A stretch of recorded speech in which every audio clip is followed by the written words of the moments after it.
The State Department says it's helped over 230 U.S. citizens leave Haiti since last week. The majority have departed from Port-au-Prince. The State Department is also continuing to warn U.S. citizens to not travel to Haiti. The Caribbean country has been wrecked by unrest as the capital city has been overtaken by violent gangs.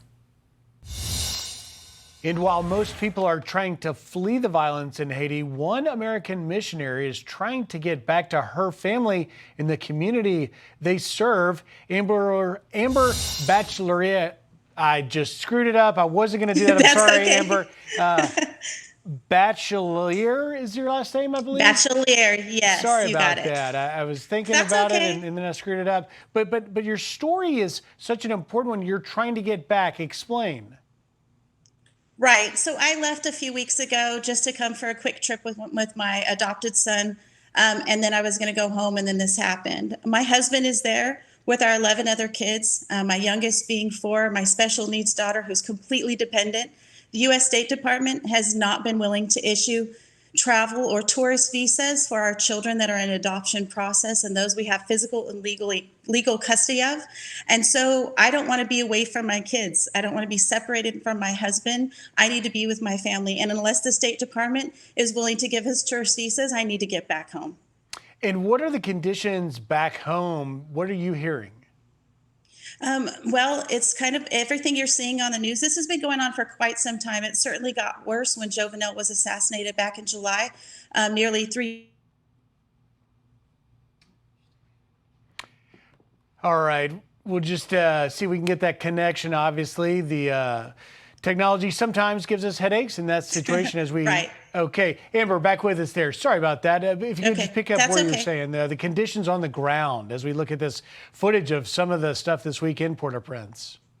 Right. This is pretty typical of gang activity, blocking roads with burning tires, forcing families to flee their homes. These are the main areas of Haiti, Port-au-Prince in particular, but they've blocked all main travel routes, meaning Route National 1, Route National 2, Route National 3. These are the routes in which we get our supplies in the area that I live, from clean drinking water to food to gas to run our generators so that we can have electricity. We're all finding it very difficult in our area to find supplies. And as an American family living in Haiti, we have more resources than most. So you can imagine what my community, my neighbors, and everyone around us are facing with poverty, with no food to eat, with not enough money to afford what's out there. And Amber, you need help from the State Department that it appears you're not getting. It's really, really difficult. It's been the most trying time. We've been there nearly 13 years, and this is not the Haiti I once knew. Yeah, and Amber, if I could, we heard from Florida Governor Ron DeSantis made a statement here. I want to play it for you and have you respond. Okay. It has been like pulling teeth to deal with some of these federal agencies. And the reality is you have an easier time getting into this country illegally than you do just to be rescued as a United States citizen. How the hell does that make any sense? What do you say, Amber? I'm laughing because I just said this yesterday. It would be easier to cross the border illegally than for me to get the legal process done from the U.S. State Department, allowing to bring my children, who I've had for 9 and 11 years, into the country the legal means. This makes no sense to me. It's frustrating as a law-abiding citizen. You know, we want nothing more than honor the law of the United States of America, and we also want to honor the law of Haiti. But the U.S. State Department has made it almost impossible. Amber, I'll just give you the last 20 seconds. What would you like to say directly to Secretary Antony Blinken?